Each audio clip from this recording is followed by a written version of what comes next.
Pour moi, le SEO, c'est comme le mariage. Ça demande fidélité, ça demande délicatesse et ça demande attention.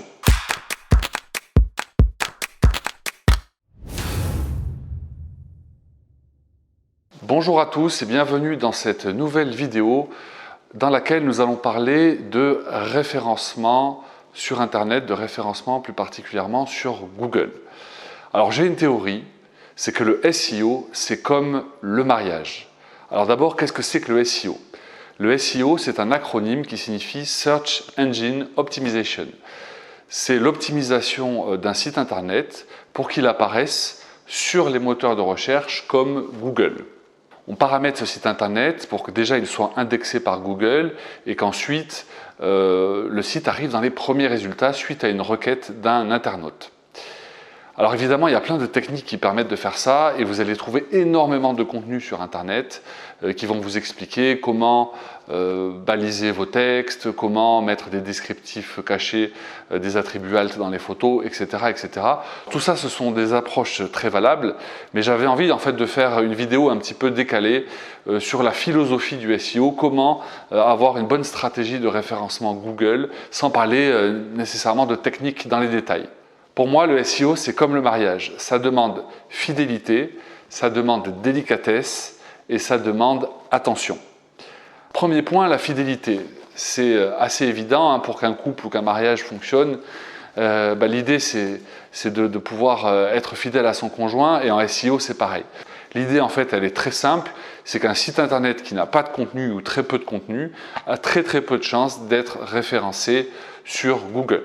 Donc fidélité à la publication d'articles, des articles de blog, fidélité à la création de pages, et c'est en créant un gros volume de pages et un gros volume d'articles et d'informations qu'on va donner des chances à Google de venir régulièrement sur notre site et de référencer des pages afin qu'elles soient progressivement visibles dans le temps. Alors c'est assez drôle, je crée souvent des sites internet pour des clients et certains me disent à peine le projet fini, alors on va aller voir sur Google, voir si je suis premier. Donc ça ne se passe pas comme ça évidemment. Le fait d'être bien référencé sur internet, sur Google, c'est une stratégie de moyen et de long terme. Donc il faut être vraiment fidèle à ces publications. En augmentant le nombre de pages, le nombre d'articles, le nombre de contenus sur votre site internet, vous allez également probablement augmenter le nombre de liens sur internet qui vont pointer vers votre propre site internet. Le nombre de liens qui va pointer vers votre site internet est un élément très important. Pourquoi? Parce que Google va voir ces liens et va estimer du coup dans le temps, grâce à la fidélité de vos publications, que vous êtes un site référence et du coup vous fera remonter dans les premiers résultats. Alors le deuxième point après la fidélité, c'est la délicatesse. Souvent, les gens ont une image du référencement et du travail de référencement qui est un peu désuète. Je m'explique. Dans les premières années d'Internet, il suffisait en fait de bourrer un site Internet avec le même mot-clé pour que le site remonte dans les résultats. Et beaucoup de gens sont restés sur cette idée-là qui est en réalité complètement fausse. Pourquoi? Parce qu'il y a une société qui a été créée le 4 septembre 1998 par Sergey Brin et Larry Page qui s'appelle Google. Et justement, le génie de Google et de ce duo-là, ça a été de créer un nouvel algorithme qui se base non pas sur le nombre de mots-clés, mais au contraire sur le nombre de liens sur Internet qui pointent vers votre site Internet. Ça assure en fait une classification des sites qui est basée plus sur un indice de confiance que uniquement sur du bourrage de mots-clés. Voilà. Donc ça ne sert strictement à rien d'être un bourrin, de suroptimiser avec le même mot-clé votre site internet, ça risque même d'être contre-productif. Si vous offrez un cadeau à votre conjoint ou à votre conjointe et que c'est toujours le même, que vous répétez toujours la même chose ou la même phrase, vous allez toujours au même endroit en vacances, au bout d'un moment, ça va lasser tout le monde et ça va être contre-productif. C'est exactement la même chose avec le SEO. L'idée, c'est d'avoir beaucoup de délicatesse dans l'approche, c'est-à-dire évidemment d'avoir un objectif principal de référencement, mais également de lister des ensembles de mots-clés complémentaires, de créer des contenus qui correspondent à ces expressions clés-là, de telle sorte que votre site, petit à petit, remonte dans les résultats. Alors, sur les mots-clés à choisir, il va falloir justement beaucoup de délicatesse dans leur choix parce que la moindre modification d'orthographe, le moindre ajout d'un mot peut avoir des résultats différents dans ce que sort Google. Je vous donne un exemple. Le référencement sur Pizzeria Marseille ne va pas être le même sur Pizzeria à Marseille ou sur Pizza à Marseille au singulier ou bien sur Pizza au pluriel à Marseille. Voilà. Donc ça veut dire qu'à chaque fois, il va falloir travailler ces expressions clés-là. Alors évidemment, après, il y a toutes les expressions clés complémentaires comme Pizza Margherita à Marseille, Pizza Margherita Bouches-du-Rhône, meilleure pizza Bouches-du-Rhône, etc., etc. Voilà, donc l'idée c'est de bien lister, de faire ce travail-là, sachant qu'il y a deux aspects qui sont importants. Le premier aspect, c'est est-ce que c'est un mot-clé qui est populaire sur Internet? Est-ce que c'est un mot-clé qui est beaucoup recherché? Alors pour ça, vous trouvez de la data sur Google Trends ou sur Google Ads qui vous donne, qui grâce à l'outil planificateur de mots-clés va vous donner des informations sur le nombre de requêtes sur un mot-clé donné. Et puis le deuxième aspect, c'est est-ce qu'il y a beaucoup de concurrence sur ce mot-clé-là? Si par exemple j'ai une pizzeria à Marseille, pour reprendre cette notion-là, peut-être que sur Pizza Marseille, il y a énormément de requêtes. Mais il y a peut-être aussi beaucoup de pizzerias qui veulent être premières sur Google. Voilà. Donc l'idée, c'est de trouver dans sa stratégie de référencement, dans le choix de ses expressions clés, c'est de trouver un bon équilibre entre le nombre de requêtes qu'il peut y avoir sur Internet et puis la concurrence qu'il y a autour de ces mots-clés-là. Je vais vous donner un exemple. Moi, mon site, c'est www.formateur.marketing et ma stratégie première a été de me référencer sur formateur marketing. Alors, c'est un mot-clé qui est assez peu tapé par les internautes sur Internet, mais c'est un mot-clé qui en réalité a très peu de concurrence, c'est-à-dire qu'il y a peu d'agences, peu d'organismes de formation qui se sont référencés sur ce mot-clé-là. Ce qui fait qu'assez rapidement, j'ai pu être premier en France sur formateur marketing Paris, formateur marketing Grenoble, Marseille, etc. etc.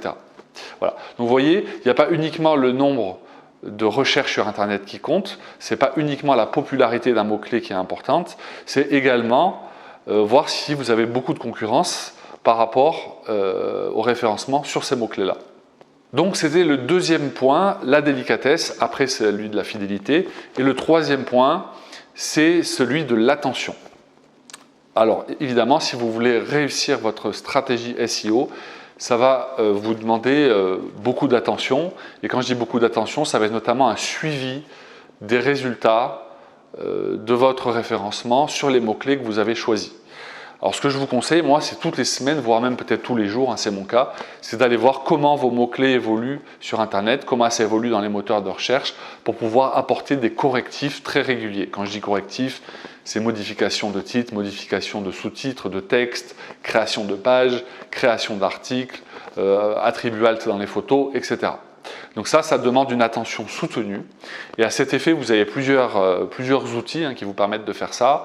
Alors je vais en citer que quelques-uns parce qu'ils sont assez nombreux, mais vous connaissez probablement SEMrush, qui est un logiciel en ligne qui permet de faire ça.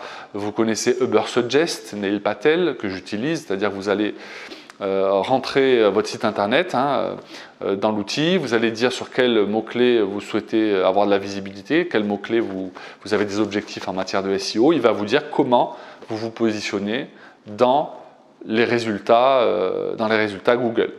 Voilà. Alors évidemment, si vous avez un seul mot-clé comme Pizza Margherita Marseille, vous n'avez pas besoin d'utiliser un outil comme celui-là. Mais souvent, quand on a un peu d'ambition en termes de référencement, on a une longue liste de mots-clés, on peut avoir des dizaines d'expressions clés, et du coup, on ne va pas aller manuellement tous les jours chercher, voir comment on ressort dans les résultats. Voilà, donc ce genre d'outil est assez intéressant.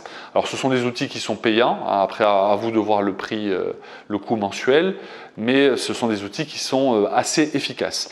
Il existe aussi des petits outils que vous pouvez installer sur vos sites internet, dans le back-office de vos sites internet. Alors là, je vais parler uniquement de WordPress, parce qu'aujourd'hui, quasiment tous les sites tournent sur WordPress. Donc sur WordPress, vous avez un petit plugin qui n'est pas très connu, qui coûte une vingtaine de dollars, qui s'appelle WP Rankie, R-A-N-K-I-E, où vous avez un autre plugin qui est gratuit qui s'appelle SEO Rank Math, qui est un peu plus lourd, Rank R-A-N-K et plus loin math comme les mathématiques. Voilà, vous pouvez l'installer sur le site, rentrez vos expressions clés favorites et vous allez voir l'évolution de vos mots-clés, l'évolution du positionnement lié à vos mots-clés dans le temps et en un clin d'œil. Voilà. Donc voilà, cette attention que vous allez porter à votre site internet, elle est très importante, elle se fait sur le long terme et c'est un engagement hebdomadaire, voire quotidien. Voilà, c'est à ce prix-là que vous pourrez gagner un bon référencement sur Google. Alors dernier point, évidemment, le SEO c'est comme le mariage, il faut éviter à tout prix les tromperies. Donc il y a une façon de tromper les moteurs de recherche. Il y en a même plusieurs, des façons de tromper Google et les moteurs de recherche. Et ça peut être très pénalisant pour votre site internet si Google s'en rend compte. Alors je vous donne quelques exemples sans rentrer dans les détails, mais il y a des gens qui vont acheter des backlinks, des liens qui sont sur internet de mauvaise qualité et qui vont pointer vers leur site. Ça, c'est pas une bonne stratégie. Vous allez pouvoir également vous inscrire dans des annuaires gratuits de mauvaise qualité. C'est pas non plus une bonne stratégie. Vous allez pouvoir, il y en a aussi qui cachent des mots-clés ou des blocs de mots-clés dans leur page internet en suroptimisant, en bourrant avec des expressions clés qui correspondent à leur objectif de visibilité sur internet. Et vous pouvez également essayer de tromper Google en faisant des copier-coller de certains sites vers votre propre site internet. Alors ça, c'est ce qu'on appelle la duplication de contenu, ça s'appelle le duplicate content en anglais, et ça, Google le voit, et du coup, alors c'est pas qu'il va pénaliser votre site internet, mais il ne va pas prendre en compte le contenu que vous avez publié, il prendra en compte plutôt le contenu original, c'est-à-dire le site internet depuis lequel vous avez copié vos contenus. Pour information, en 2015, il y a à peu près 60% d'Internet, 60% du web qui était du copier-coller, qui était du duplicate content. Donc c'est vraiment un fléau. Moi d'ailleurs je le vois parmi mes clients, il y en a beaucoup quand je leur demande des contenus de site internet. Souvent ils n'ont pas le temps et en fait ils font des copier-coller de contenus de sites concurrents et c'est évidemment une catastrophe parce qu'il faut respecter le travail de ses confrères. Et puis deuxième chose, c'est que Google voit que c'est du copier-coller et du coup vous amoindrissez vos chances d'arriver dans les premiers résultats Google et d'être bien indexé, d'être bien référencé. Créez des contenus de qualité et offrez à votre site ce qu'il y a de meilleur pour lui, de même que vous allez offrir à votre mari ou à votre femme des choses uniques et des choses de valeur. Je vous salue tous, je vous dis à très bientôt pour une autre petite vidéo sur le marketing digital. Salut!